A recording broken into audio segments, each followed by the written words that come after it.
금요일 이 시간 한 주 정리 이분과 함께 해보겠습니다. 레몬리서치 김민수 대표 나와주셨습니다. 대표님 어서 오십시오. 안녕하십니까. 오늘 밤에 미국이 선물 옵션 동시 만기일이죠. 저희 선물 옵션 만기일도 잘 안 챙기는데 그것까지 챙기게 생겼습니다, 지금. 그래서 네. 오늘 초록색 셔츠 입고 오신 거예요? 녹봉 기원 의미인지요? 미국 시장의 상승을 기원. 예. 제가 그렇게 영어 잘하지 않습니다. 네.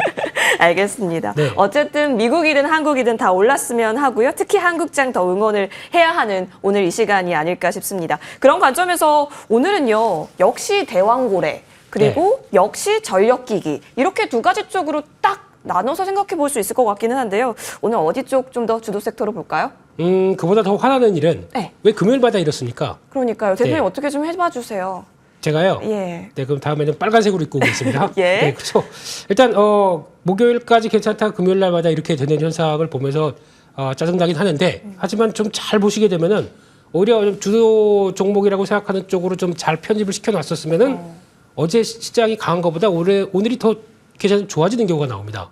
그게 좀 아주 마법 같아요. 예, 그렇기 때문에 시장에서는 일단 지수도 챙겨야 되겠지만 섹터를 어디에 잘 발 담그고 있느냐 이것도 중요할 것 같아서 그래서 준비했습니다. 전력 설비입니다 오늘. 네. 그럼 지금 이 기회 관점으로 좀 생각해 볼 수 있는지가 가장 궁금하실 것 같은데요. 일단 오늘 올랐다에 있어서 어떤 이유로 한번 생각해 볼까요? 왜냐하면 기존에 뭐 잘 갈 수밖에 없었던 이유들은 다 아는데요. 네. 여기에 6월 1일부터 20일까지 나온 수출입 데이터 확인했더니 역시 좋구나인지 뭐 또 오늘 덥기도 하니까 겸사겸사 이렇게 오르는 걸까요? 네, 다 포함됐습니다. 네. 근데 저희가 입고 있었던 게 주가가 이렇게 쭉 빠지고 있으면은 잊어버립니다. 맞아요. 네. 계속 빠질 줄 알고 또 다 탈출해서 다른 데로 가 있다 보니까 오늘 또 오릅니다. 그러면 또 그거 정리에다가 또 가야 되는 이런 상황이 되다 보니까 되죠. 네, 그러니까 지금 가장 중요한 거는 큰 투자 아이디어가 그게 그렇게 크게 안 흔들린다라는 사실. 그러니까 말씀하셨듯이 그 별로 바뀐 게 없어요. 네. 주가만 밀렸었습니다. 맞아요. 그러면 오히려 기회가 되는데 바뀐 게 없이 주가만 밀렸으니까요.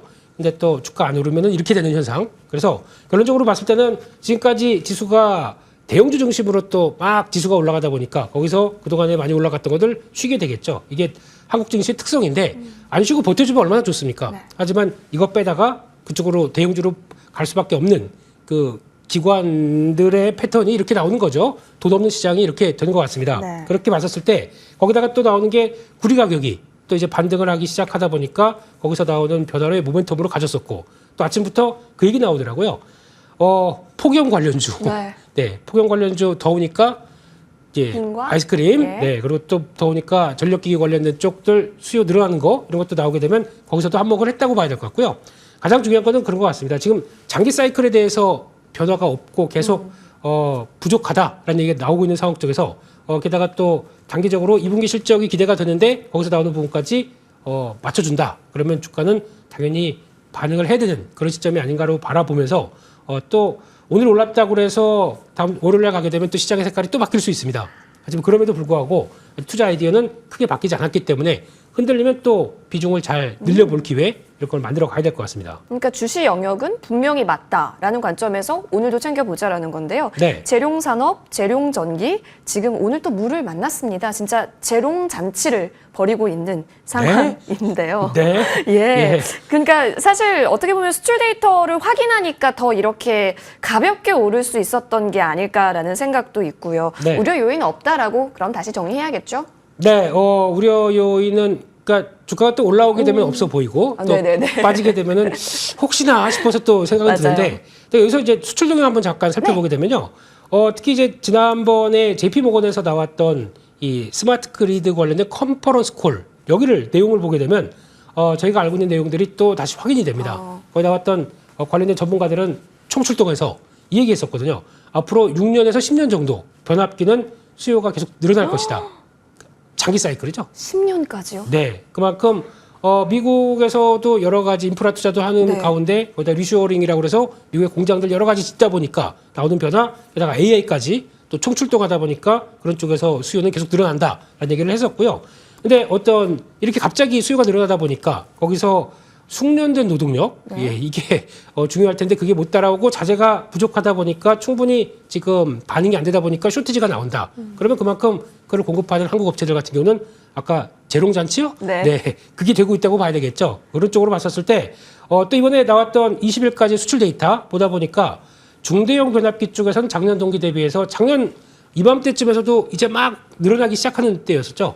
그때부터도 133% 세 증가했다. 자릿수.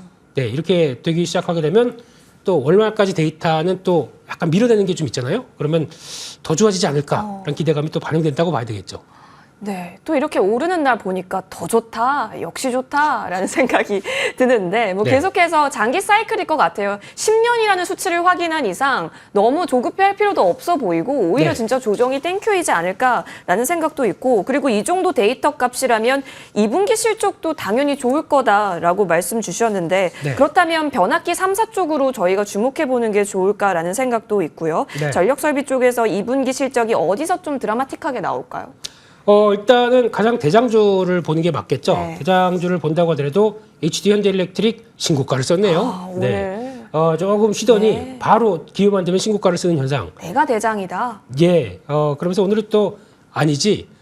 재룡전기 아까 네, 재룡을 재룡전지. 피우는 예. 전기 회사가 내가 대장이지. 그러면서 다 신고가 영역을 펼치고 있는 상황들인데 2분기 실적 동향을 보게 되면 HD 현대일렉트릭 같은 경우 영업이익이 1,200억대. 작년 4분기 때에서 레벨업 된 게 지금 이제 거의 1분기, 2분기, 3분기 연속으로 이제 쭉 올라오는 상황들로 영업이익 1,200억대 예. 예상을 하고 있습니다. 그런데 이렇게 나오다가 4분기 때는 레벨업이 또 될 것 같은 이런 분위기죠. 그러다 보니까 실적에 대해서는 이상 없다라는 쪽으로 계속 보여지는데 하나 변수가 있다면 이거는 체크를 해야 될 것 같습니다. 2분기 실적 발표할 때 해운 운임이 올랐어요. 해운님. 네. 그러면 수출하는 입장 쪽에서는 그 무거운 변압기 다 거기다 실을 거 아닙니까? 근데 운임이 올랐습니다. 예. 그러면 오른 만큼 저희가 이제 영업이익이 이만큼 나올 줄 알았는데 운임이 올라서 생각보다 약간 좀 위축되면은 비용이 드니까. 그렇죠. 그거 가지고 시장에서 약간 또 수익성이 약간 꺾인 거 아니야? 이런 쪽에 반응이 나올 수 있겠죠. 그렇기 때문에 그 부분은 한번 체크할 필요는 있겠다라고 봐야 될 것 같고 그것도 무시하고 환율 효과 때문에 오히려 그냥 좀 비용이 더 들었지만 환율 효과 때문에 그냥 쭉 하고 실적 더 올랐다. 이렇게 나올 수도 있다 보니까 이건 뚜껑 열어봐야 됩니다. 예. 그래서 그런 부분들 한번 체크를 해야 될 것 같고요. 물론 밸류가 싸지는 않습니다. 그런데 지금 계속 레벨업 되는 실적에 대해서 무게를 두다 보니까 이거를 좀 용인하고 가는 이런 현상들이 지금 나오고 있다. 이거는 지금의 현실인 것 같습니다.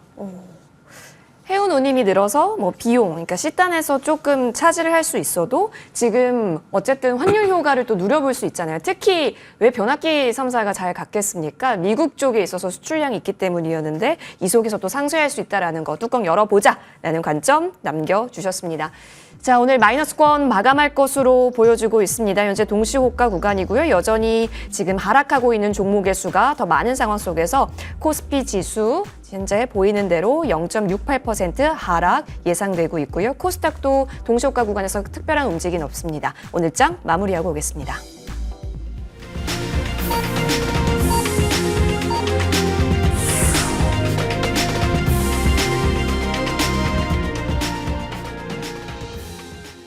(6월 21일) 금요일장 마무리됐습니다. 오늘 장도 고생 대단히 많이 하셨습니다. 오늘 같은 날은 진짜 사실 간밤에 미국장 확인하고 좀 힘들 수도 있겠다라는 생각이 있으셨을 거예요. 그간 이끌어줬었던 외국인이 전기전자 쪽으로 좀 많이 물이 들어가게 되면서 지수 빨간불 유지는 해줬었는데 오늘 전반적으로 차익 실현하는 부분도 있었고 하지만 이 속에서 그동안 쉬다가 오늘 올라왔었던 쪽도 있었습니다. 일부 화장품, 음식료 그리고 전력기기 쪽에 있어서는 다시 한번 오늘 장에 있어서 주인공을 차지하려는 트로피 뺏기의 움직임도 나타났었습니다. 이런 상황 속에서 마감은 역시 양대지수 마이너스권으로 흐름 나오고 있습니다. 코스피 지수는 0.84% 내리면서 2,783선에서 거래 마친 모습 확인되고 있습니다. 코스닥 같은 경우도 사실 오늘장에 있어서는 0.59% 내렸는데요. 뭐 코스피가 빠지니까 코스닥도 함께 빠진다라고 볼 수 있겠고요. 그리고 그동안 워낙 힘이 없었는데 계속해서 코스닥 쪽에서는 부담이 더 일어나는 모습도 확인이 되고 있습니다. 오늘 비차익 쪽에 있어서도 계속해서 매도 물량 물량이 더 컸고요. 그리고 선물 쪽에 있어서도 외국인 순매도 움직임 확인되고 있습니다. 그럼 수급으로 한번 넘어가 보시죠. 오늘 코스피 시장에서 보시면 외국인만이 계속해서 개인만이 계속해서 물량을 더 담아가는 흐름 속에서 외국인은 장 막판 들어서 역시나 매도 물량을 더 키웠고요. 금융투자는 그래도 계속해서 장 막판 들어서 사려는 시도는 있었는데 기관 전체적으로 봤을 때는 매도 우위 찍혀 있습니다. 코스닥 쪽으로 넘어가시죠. 장 초반에 11시쯤 기해서 외국인이 그래도 사자로 물량을 좀 다시 쌓아가는 흐름은 포착이 됐습니다. 660억 원 나와 있는 상황인데요. 하지만 기관 중심으로 현재 물량 많이 덜어냈다라는 점 체크되고 있습니다. 자, 역시나 오늘 같은 경우는 사실상 환율의 부담도 컸다라는 점입니다. 오늘 장 사실 달러 원 환율 장 초반에 2달 만에 최고치인 1393원 선까지 오르기도 했었는데요. 마감 보시면 3원 60전 오르면서 1388원 30전에서 거래 마쳤습니다. 외환당국이랑 국민연금의 그 스와프 한도 증액으로 상승 기세가 조금은 풀렸다라는 얘기도 있지만 그래도 드라마틱한 상승폭이 나타나고 1,400원 시대까지 다시 열어놔야 하냐라는 우려도 나오고 있는 상황인지라 오늘 외국인 매도 움직임과 함께 지속적으로 체크될 부분으로 확인됩니다. 시가총액 상위단 움직임 역시나 흐름 보겠습니다. 오늘 1위부터 12위까지 지금 두 종목 제외하고는 계속해서 다 파란불이 나타나고 있습니다. IT 투또, 반도체 투또 모두 마이너스권으로 차익이 일어나는 흐름 이어지고 있고요. 삼성바이오로직스는 그래도 아랫골이 달고 일정 부분 올라와서 강보합권 움직임 나타납니다. 현대기아 어제 이어서 오늘도 추가적으로 쉬어가는 흐름 집계되고요. 어제 올랐었던 금융주 다시 도로 낙폭을 만들면서 마이너스 2%, 3% 가깝게 흐름 나오네요. 코스닥 쪽으로 넘어가 보시죠. 오늘 그래도 코스닥에서 선방하고 있는 쪽 알테오젠 그려집니다.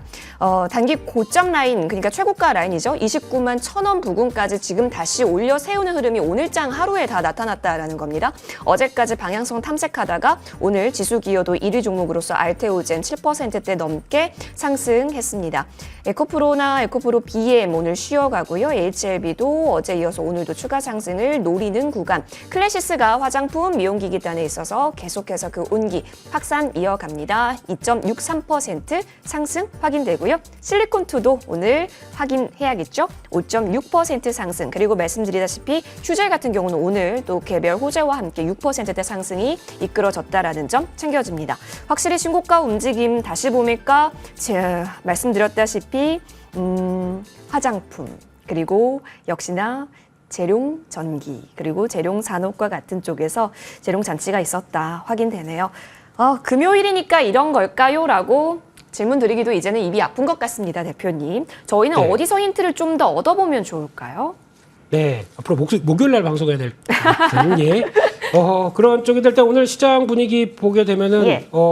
환율 얘기가 좀 많은 것 같습니다. 그러니까요. 어느덧 1,390원 이런 쪽에서 달러가 워낙 강하다 보니까 예. 어쩔 수 없이 움직이는 변화도 있겠지만 그래도 우리도 수출 잘 된다. 네. 라는 쪽에서 봤었으면은 환율이 이 정도까지 못 올라왔을 텐데 라는 쪽도 생각이 드는데 결국에는 2,800선 하루 1일 천하 이후로 지금 외국인들 선물 매도 강하게 들어오다가 오후장에는 이제 주식을 팔기 시작했네요. 그래서 지금 외국인들 수급은 별로였다라는 네. 쪽에서 아무래도 또 환율이 또 어떻게 보면은 수출주 쪽에서는 도움이 된다라는 쪽도 나올 수 있는데 그거는 뭐 약간 그때그때마다 다른 부분이고요. 그런 쪽에서 반도체 쪽이 의외로 고생했습니다. 근데 막상 많이 올랐다고 하는 SK 하이닉스는 낙폭을 많이 줄였네요. 예. 네, 그런 쪽에서 대형주 쪽으로는 하락세가 오늘 뚜렷한 그런 모습들 바라보는데 말씀하셨던 전선 전력 설비 또 화장품 미용기기 조선 쪽까지도 그래서 강세를 좀 보여줬다라는 쪽으로 봤을 때는 일단 지금 시장이 지수를 보는 게 아니라 네. 섹터를 보고 있구나라는 쪽에서 모멘텀이 살아있는 쪽은 역시나 계속 붙어봐야겠다. 이게 가장 중요한 변화가 아니었나 싶습니다. 지수보단 섹터다. 그렇다면 그에 맞춰서 저희도 전략을 잘 세워봐야 될 것 같고 그런 관점에서 전력기기 이야기 나누고 있었습니다. 그러면 전력설비에 대해서 뭐 앞으로 좋다라는 얘기밖에 사실 안 듣고 싶은 거일 수도 있겠는데요. 그럼에도 불구하고 진짜 냉철하게 봤을 때 어떤 전략으로 정리해 주시겠습니까? 안 듣고 싶으시다고요? 그냥 넘어갈까요? 네. 아니요. 그게 아니고요. 네네. 네. 그렇습니다. 일단 전력기기 관련된 쪽에서 장기적인 전망이나 흐름들은 나쁘지 않습니다. 근데 여기서 그러면 무조건 사고 그냥 보유 이것도 중요하겠지만 제가 이제 약간 변곡점이 나오기 시작합니다. 변곡. 그게 무슨 얘기냐면 실적 관련돼서 수출 관련된 데이터가 저희는 1일, 11일 그렇게 그쵸. 21일 이렇게 나오면서 네. 월말까지 이렇게 쭉 나오지 않습니까? 그렇게 봤었을 때 11일, 21일 같은 경우 약간 오히려 생각보다 조금 위축됐다 그러면 주가가 출렁일 수가 있겠죠. 그런 때를 장기적인 관점은 이상 없는데 단기적으로 그렇게 나온다 그러면 기회를 활용할 수 있지 않나. 라는 쪽에서 수출 데이터에 따라서 변동성 커질 수 있다. 이 부분은 좀 염두를 하시면서 보셔야 될 것 같고요. 그런 관점이다 보니까 또 이제 그렇게 되면 이제 계속 끌고 가는 게 아니라 약간 좀 줄였다가 다시 한번 좀 싸지게 되면은 다시 진입하고 하는 이런 좀 흔들렸을 때마다 진입할 수 있는 쪽이라고 하게 되면 단가 관리가 좀 될 수가 있겠죠. 그런 쪽도 같이 봐가면서 이게 되게 어려운 것 같아요. 말은 쉽지만 네 가져가지만 좀 줄일 땐 줄여놓고 다시 저점에서 살 수 있는 용기 그렇게 보시니까 제가 말을 못하겠지 않습니까? 알겠어요. 네. 쉽긴 말은 쉽습니다. 예, 대응은 잘하자 이렇게 봐야 될 것 같습니다. 비중 어느 정도로 실어도 괜찮다고 보세요? 총 계좌예요? 네. 한 30%까지는 가도 될 것 그래요? 같습니다. 예. 반도체는요? 반도체는요. 네. 지금 요즘에 소부장이 약간 좀 흔들리기 시작해요. 네. 그러다 보니까 많이 좀 괴로워하시는 분들도 있는데 지금 같은 경우는 약간 이탈한 종목들도 나오기 시작하거든요. 네. 그럴 때는 좀 줄이셨다가 지금 같은 경우는 혹시나 갖고 계셨던 분들 비중을 좀 한 최소 30%는 줄여놨다가 다시 저점 확인한 다음에 들어가시는 게 좋지 않을까 생각됩니다. 전력기기는 그러면 여러분 계좌의 30%까지는 조금 여유 확보해 놓고 봐도 괜찮다라는 관점입니다. 그렇다면 그 가운데 탑픽이 있을까? 변압기로 갈까요? 근데 거의 다 높아요, 대표님? 네. 그러다 보니까 조금 그래도 덜 높은? 아직 신고가 좀 덜 나왔고 네. 거기다가 하반기 모멘텀이 좀 강화될 쪽이 어디냐라고 보게 되면 아무래도 LS 일렉트릭이 아닐까 그런 쪽으로 포인트를 맞추고 있습니다. 일단 회사는 다 아시는 것처럼 뭐 전력 사업, 자동화 사업 이쪽에서 수주 계속 늘어났던 모습들인데 그동안에 수주가 늘어났어도 약간 2차 전지 쪽과 연관될 수 있는 충전기 쪽, 전기차 충전기 사업 쪽으로 들어가다 보니까 이게 속도가 좀 덜 나와서 실적 반영이 좀 덜 됐다라는 쪽들인데 이게 어느 정도 좀 마무리가 되고 다시 변화가 들어온다라고 하게 되면 순수한 어떤 전력기기 쪽에 대한 변화가 끌어낸다라고 했을 때는 실적에 좀 속도가 나오지 않을까라는 쪽으로 바라보고 있고요. 게다가 또 지금 MSCI 8월 편입 가능성이 높은 종목 중에 요즘 후보군들이 쭉 돌아다니죠. 근데 강력하게 지금 한국가스공사가 나오는 바람에 한가공, 한가공. 예, 여기서 좀 지위가 흔들리나라고는 보여지고 있는데 그럼에도 불구하고 최근에 다시 여력들을 찾기 시작한다. 그리고 특히 외국인들 매수가 다시 이어지기 시작한다는 얘기를 봤을 때는 여전히 뭐 LS나 LS 일렉트릭 모두 다 아직 관심은 떨어지면 안 되겠다라고 바라보고 있습니다. 와, 오늘 10% 엄청나네요. 흐름 봤고요. 간단하게 그렇다면 전력기기 한편에서 봤으니까 다른 쪽 화장품 영역에서 한번 저희 추가 전략을 살펴보고자 하는데요. 펌텍코리아, 용기 내도 괜찮을까요? 한 번 덜어내도 괜찮겠다라고 했는데요. 진짜로 한 번 덜어내고 나서 조정받더니 다시 또 가는 시세 움직임. 꼬시네요, 저희를. 네, 꽃이라고요? 네, 예, 꽃이네요. 예, 꽃처럼 아름다운 종목이 되기를 기원하면서 예. 지금 부분으로 보게 되면 약 한 4만 3천 원대 부근에서는 진입을 해봐도 될 것 같습니다. 근데 물론 고점이다 보니까 부담은 되겠죠. 그런데 아마 만만치 않게 또 용기업체 쪽에서 확장이 되어가는 모습들도 네. 수주 잔고를 통해서 보여주고 있다라고 하게 되면 밀릴 때마다 기회라고 생각합니다. 그런 쪽에서 지금은 뭐 비중 많다 그러면은 잠깐 줄였다가 뭐 흔들릴 때마다 다시 사보자라는 전략들은 나쁘지 않다라고 봐야 될 것 같고 올해는 계속 봐야 될 것 같습니다. 화장품을요? 아니면 펌텍코리아를요? Everything. Everything. 예. 그렇다면 눌릴 때마다 전력기기도 기회고 화장품도 기회고 네. 반도체도 기회인 거네요? 기회는 많지만 저희가 그중에서 뭘 잡느냐가 이제 제일 중요하겠죠. 그게 어려운 네. 거예요, 대표님. 근데 이제 수출 데이터를 통해서 이제 확인을 한다라고 하게 되면 아마 이제 반도체 소부장은 삼성전자, SK하이닉스가 쭉 달려주면 그 다음에 좀 움직일 것 같고, 그러니까 타이밍적으로는 약간 좀 봐야 될 부분인 것 같고, 예. 그밖에 지금 음식료 그리고 또 화장품, 전력기기를 쪽은 수출 데이터를 기반으로 움직이다 보니까 여전히 모멘텀 살아있다. 그러면 계속 이쪽은 적어도 트레이딩이라도 해볼 수 있겠다라고 봐야 될 것 같습니다. 추세 가져가는 속에서 트레이딩 여전히 열려 있는 쪽으로 여러분도 투자 전략 세워보시면 좋겠습니다. 레몬리서치 김민수 대표와 함께했고요. 오늘 밤 미장도 우리 대표님의 의상처럼 잘 오르길 응원해 보겠습니다. 저희는 여기서 인사드립니다. 한 주 고생 많이 하셨습니다. 고맙습니다.